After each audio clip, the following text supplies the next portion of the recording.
In recent events in the story, we were shown the full extent of a dragon god. Granted, Mercephobia, we saw Mercephobia first, but he wasn't what I would consider his complete max, because he didn't have his intelligence. He was pretty much a rampaging monster. And when you have an extremely intelligent species like dragons, when you have one that's also very technique based, like when we saw how he fights and he has this giant body of condensed water over his head, he's definitely going to be a techniques based fighter. And even if it's not like high end super technique, it's definitely going to be a bit of a gap when he's just attacking, you know, by instinct versus when he's being intelligent. And Mercephobia himself seemed pretty intelligent. So I don't really count it because of that. Granted, we saw the power, this raw power, but we didn't see the full capabilities of what he could do with it. We only saw, again, the rampaging dragon. Whereas with Aldoron, we saw the full extent of him. We saw the full extent of what he was capable of and really what he was, you know, bringing to the table to really push his level. Now, I'm going to do character profiles on them at some point where I talk about, like, brief descriptions of them, you know, go over their feats, talk about how they were, what brought their downfall and their weaknesses and whatnot. But for now, we're just going to talk about, in this video, how he was defeated. To get the explanation out there in case anybody's like, well, maybe they missed something, or like, how did they beat Aldoron if he was so much more powerful? This is an easy explanation. And I think I just wanted to go over it. I've been thinking about this for a while. I really wanted to do this video because, again, I'm sure there are still some people out there that maybe missed it and didn't really see the full scale of setup of how they were able to defeat him. So first we need to look at, like, the hyping of the dragon gods themselves. Now, Alderaan, I think that he doesn't really know for sure. Like, he says each and every one of them is at least as strong as Acnologia. I wouldn't consider putting Acnologia as like a benchmark near like the lower areas. I mean, Hiramashima himself has even said Acnologia was the strongest. So I don't really see it. I could see maybe through certain means them being more powerful than regular Acnologia. Definitely not Space 15 time Acnologia. Absolutely not. But I think based off of what he's been saying, we can put them in a comparable range to Acnologia. Now, Ignia, again, I don't think Ignia is like straight shooting with what he says, whereas with Alderaan, I think he's just kind of inexperienced rather, when it comes to the dragon gods and their sheer level, but also with Acnologia. And with Ignia, I can see Ignia more of just kind of hyping himself up. He seems like a bit of a cocky guy. So when he says, like, their power eventually eclipsed that of Acnologia, I'm just like, probably not, my guy. I mean, again, I could see them being like in the idea of normal Acnologia, but definitely not Space Doom Time Acnologia. Absolutely not Space Doom Time Acnologia. They would need to do some ridiculous things for me to believe that. But when it comes to this statement, it's what he says initially. Says the 5 of them survived on Guilty Net, became the dragon gods, and their power eventually eclipsed that of Acnologia. So he's saying they eventually grew powerful enough. So we know, obviously, them having to flee him, they were way weaker than him, and he says, you know, their power eventually, which means they have been all growing their power since then. The base, I think, assumption you can just go with is, oh yeah, training, or just some form of natural means in order to get stronger. Aldoron is actually not in that same line. When it came to Alderon's power was accumulated over time. 300 years prior to his arc and his defeat in the story, he tried to fight Acnologia, lost, and had to go and recuperate. He used to be so small that he only would be able to have one of the cities that he has, like, pretty much on his hand. He used to be that small. And I guess he's still huge, but in comparison to himself, as of, like, his arc, that's tiny. But that means that he didn't get strong through a natural means. Sort of a natural, but you know what I mean? He didn't go out and train. He didn't go out and, you know, put in the effort to get more powerful in a regular way. He slept, he rested and stockpiled his power over centuries. So the way that he obtained it isn't the same as somebody like Ignia. Ignia is clearly, you know, extremely powerful. And from what we see, his like end means, at least where he's at now, didn't have the same result as what Aldoron got. And you have to kind of like look at his powers and like what we saw in the arc to really go about that. Similar to how Acnologia, when Acnologia consumed the space between time and had to split between his two bodies, Alderaan wasn't strong enough. Like, his body rather wasn't able to pretty much keep it all in one spot of his power, and had to have these 5 god seeds in order to, I guess, like, stabilize that level. Like, each one has like a portion of its power, and because of that, they're linked.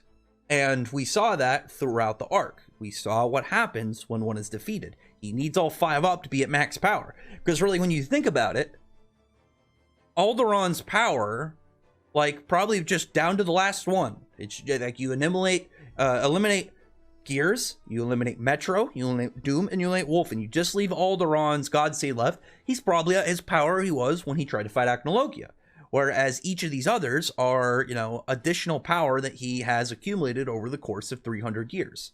We even see a very strong display at the start of his fight with Natsu, when Natsu goes against the prime leader of the God Seeds, the one that is the brain of him. Because that's one thing that he pretty much brings up, and we see displayed. And I'll go over that near the end. But Alderaan, when he actually, like, put out his power, was so fast and so dominating that Natsu couldn't even see him attack. Natsu was completely blitzed by Alderaan, I almost said Merphobia, by Alderaan, and he wasn't really sure what he could possibly do to fight him. Now that changed after one of the God Seeds was defeated, when Doom lost to the hands of Wendy, Max, and that whole group of people.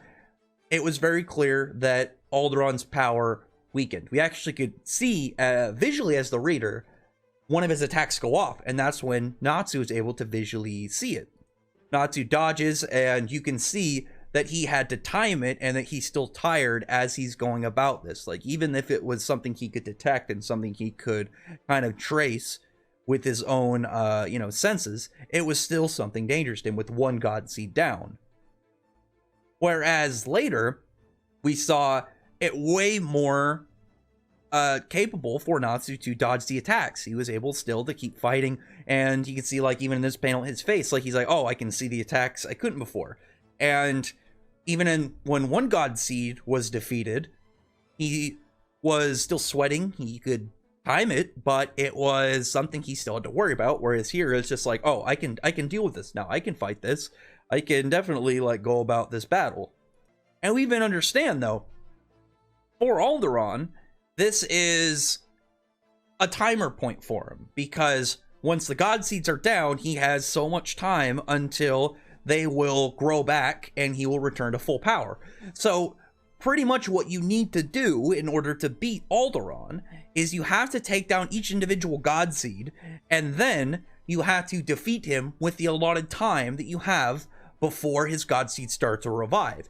Think about it kind of like if you're, you know, you're fighting some form of slime, like a big slime monster. You take off a couple chunks and they're, you know, they get flown 50 feet away and they're slowly moving towards each other. And you know that once they get back into the center to wherever the, like, the core or the main body is, they're going to just merge back, get to their full strength, and then you're going to have to deal with a way bigger problem. Versus if you get it smaller and smaller and smaller, then way easier to deal with.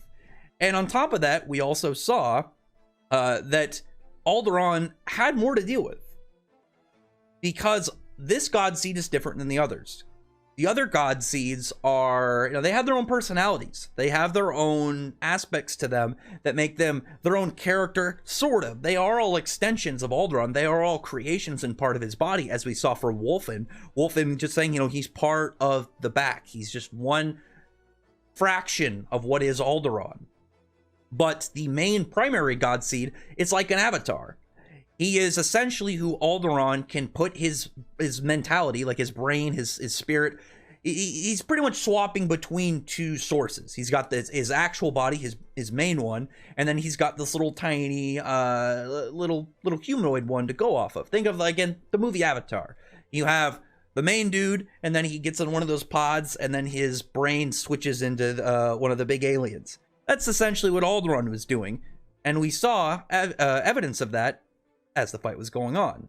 Because when Godjiel had been enlarged, he just made gigantic by Brandish, he was getting hit, but he didn't know about it at the time. If, say, Alderaan was fully conscious between his God Seed and his full body at the same time, he wouldn't be surprised by it. And we saw him switching between, like when he would switch back into his real body, then Natsu was just fine.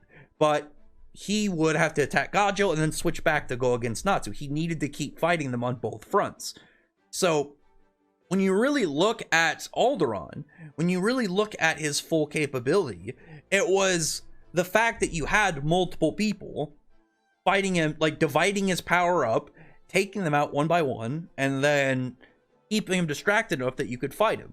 Because Natsu was already able to keep up with the weakened Alderaan in his base form. And then he dropped Dragon Force, where he was able to completely overpower him. Again, if his base form is not stronger than Alderaan, but within level enough to contend with him, then going Dragon Force, he's a massive boost, and it's going to have a massive increase into what he's able to do. So somebody that's within level of his normal standard form is going to get eclipsed by Dragon Force.